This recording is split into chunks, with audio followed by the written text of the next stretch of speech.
নির্মাতা হিসেবে মনে করি না যে হুমায়ুন আহমেদ 100-তে 100 এবং ওনার মতো নির্মাতা কেউ আসবে। আমি মনে হয় সহজাত না, আমি মনে হয় শিল্পী না, তো হয় জিনের আসর নয়। আমি মনে করি যে আসলে আমি আমার মধ্যে সবসময় থাকি না। যতটুকুন হয়তো বা মনে হয় আমাকে দেখে যে আমি অনেক জানি, আমি ততটা জানি না সত্যি।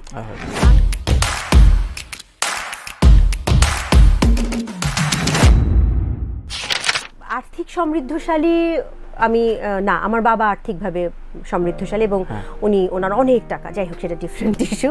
আমি আর্থিকভাবে সমৃদ্ধশালী না, কিন্তু অবশ্যই আমি উত্তরাধিকার সূত্রে অবশ্যই আমি হয়তোবা এক সময় আর্থিকভাবে সমৃদ্ধশালী হব। এবং অবশ্যই হুমায়ুন আহমেদের যদি বইগুলো, ওনার যা বই আছে সেগুলো যদি ঠিকমতো মানে বইয়ের যেই রয়্যালিটি সেটা যদি ঠিকমতো দেওয়া হয়, সেটা সমৃদ্ধশালী, খুব সমৃদ্ধশালী না বললেও আমরা বলবো যে হুমায়ুন আহমেদের পরিবারের সবাই অবশ্যই ইকুয়াল রিসোর্স। হ্যাঁ, তো যেহেতু আর্থিক সমৃদ্ধের কথা মনে হলো, আপনি এর আগে একবার বলেছেন, গানের সাথে আর্থিকভাবে সমৃদ্ধশালী বা অভিনয় এগুলো কোনো সাথে আমি না জানি না। 90s রিটার্ন তো আমি সেটাও জানি না। যতটুকুন হয়তো বা মনে হয় আমাকে দেখে যে আমি অনেক জানি, আমি ততটা জানি না সত্যি। 90s গান কি পরিমাণ রিটার্ন দিত আমি জানি না, এখন গান কিরকম রিটার্ন দেয় জানি না। আমার কোনো ইউটিউব চ্যানেল আছে, এমন একটা গরিবী একটা ইউটিউব চ্যানেল আছে যে 100-150 হবে, ওই একটা নাম বাবা মা রেখেছিল, ওই এক নামই আছে, নাম বিয়ের পরও শাহনা আহমেদ হয়নি। যাই হোক, তো আমি আসলে জানি না ইউটিউব থেকে কিরকম রিটার্ন আসে, আমি সেটাও জানি। সময় বলে একটা ব্যাপার আছে, আমরা দেখি যে যখন একটা গান হিট করে তখন ওই শিল্পীর অনেকগুলো গান বেরিয়ে যায়, অনেকগুলো গান বের হয়। 2020-এ সর্বতমঙ্গল হয়েছে, তারপরের গান আসতে 2021-এ এসেছে, 2020-এ একটা এসেছে, 21-এ একটা এসেছে, 23-এ এসেছে হচ্ছে ঢাকা শহর আইসা আমার আশা পুরাইল। হ্যাঁ, তাহলে এর মাঝখানে আর গান নেই কেন? কারণ আমি স্বপ্রণোদিত হয়ে কোনো গান করিনি, বা আমি কখনো ভাবিনি আচ্ছা গানটা তো ভালোই গাই, মানুষ তো ভালো বলে, আচ্ছা ঠিক আছে আরো কয়েকটা করে ফেলি না। হ্যাঁ, আমি তো ভাই আপনার সাথে আমার যে পরিচয়, আমি আপনাকে বলতে পারতাম যে তানভীর ভাই আপনি কয়েকটা গান রেডি করেন, আমি চলেন আমরা 4টা গান করে ফেলি, আপনি নিশ্চয়ই করতেন, 4টা না করলেও 2টো করতেন। আমি পার্থদাকে বললে পার্থদা একটা গান করতো, বাপ্পাদাকে বললে একটা গান অন্তত করতো।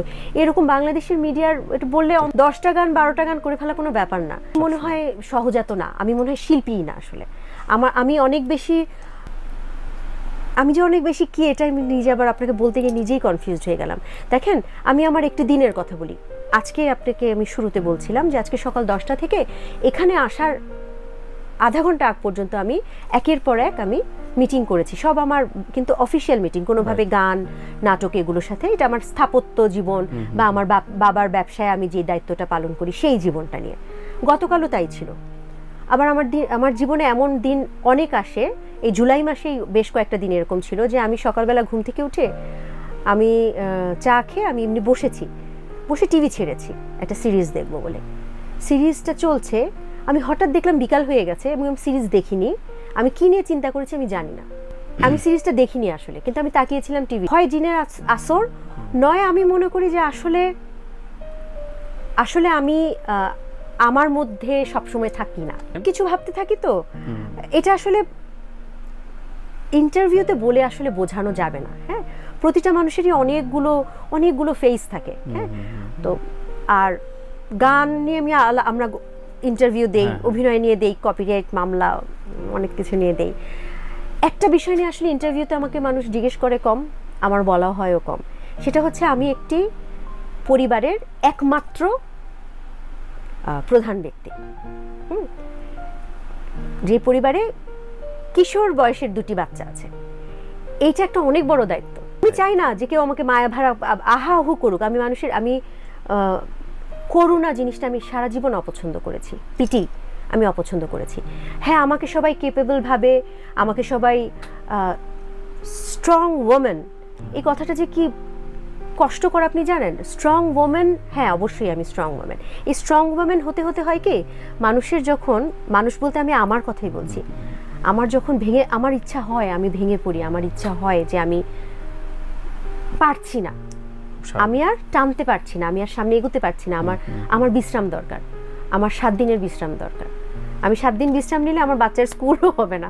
আমি আমার শিল্পী জীবনে, এটা খুব আমার জন্য খুব নেতিবাচক, আমি এটা যেটা বলতে যাচ্ছি, আমি আমার শিল্পী জীবনে সচেতনভাবে কিছুই করিনি।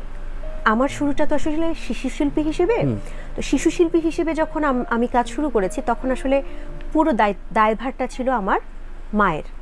তখন তিনি খুব সচেতনভাবে আমাকে গান শিখিয়েছেন, নাচ শিখিয়েছেন, কোন প্রতিযোগিতায় আমাকে দেয়া উচিত, সেখানে কোন গানটি গাওয়া উচিত, কোন গানটির সাথে কোন নাচটা করা উচিত, এই বিষয়গুলো উনি খুব সচেতন ছিলেন। তো যখনই আমি শিশু শিল্পী থেকে খোলস ছেড়ে একটু কিশোরী হলাম, তখন হয় না পাখা গজিয়ে যায়, একটু পাখা টাখা গজিয়ে গেল, তখন মনে হলো যে না, এখন আমিই তো ভালো বুঝি। তখন একটু কনফ্লিক্ট হতো, আমার মনে হতো এটা ভালো লাগছে, আম্মু বলতো না এটা করো না। তারপর থেকে যেটা হলো, যখন আসলে মাও ব্যস্ত হয়ে গেলেন, মার রাজনীতি, তারও তো সংসার, তারও জীবন, আমিও আমার কাজ নিয়ে ব্যস্ত হলাম।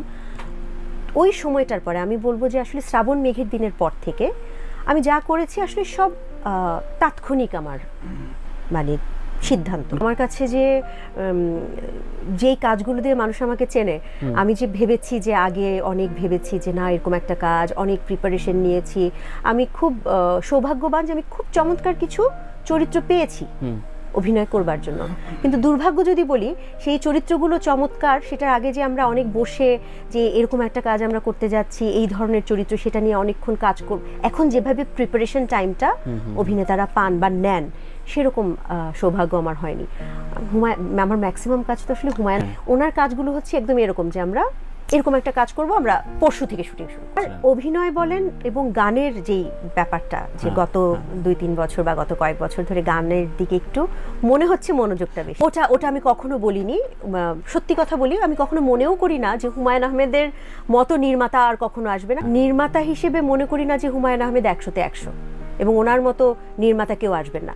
হুমায়ুন আহমেদ, ওনার কথা সাহিত্য, ওনার উপন্যাস, ছোট গল্প, ওনার গান, ওনার লেখা গান, ওনার আঁকা ছবি, এগুলোতে উনি আসলে অনেক অনেক প্রতিভাবান, এবং ওনার কাছাকাছি যেতে অনেকেই পারবে না। এবং আমি যদি লেখার কথা বলি বা ছোট গল্পের কথা বলি, আমি তো আসলে একটু অহংকারী হয়ে যাবে যে শূন্যস্থান বোধহয় পূরণ হবেই না।